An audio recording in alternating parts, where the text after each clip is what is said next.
Welcome back to my channel. This is Shiva Infotech. మీరు ఎప్పుడైనా ఇంటి ఇడ్లీలు చూసి ఉంటారు, ఇంటి ఇడ్లీలు కూడా చూసి ఉంటారు, కానీ దానికన్నా పెద్ద ఇడ్లీ ఎప్పుడైనా చూసిరా? పెద్దది.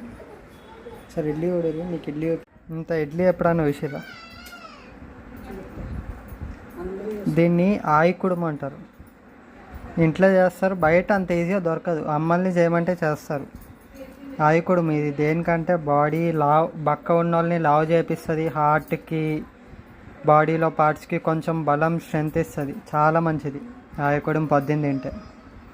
ఇది వచ్చేసి బియ్యము, మినపప్పు ఈ రెండు వాటిలతో చేస్తారంట. ఒకసారి మీ మమ్మీని అడిగిన, చాలామందికి తెలీదు, అమ్మమ్మలకి ముసలోళ్ళకి బాగా తెలుస్తాయి ఇవి. ఇది ఏంటంటే నేను బక్క ఉన్నానని మా మమ్మీ రావడానికి చేసింది. చూడండి ఒకసారి, ఇంత పెద్ద ఉంది చూడండి ఇడ్లీ కూడా. దీన్ని ఆయికుడుము అంటారంట. చాలా మంచిదంట ఒంటికి. ఒకసారి ట్రై చేయండి. సరే.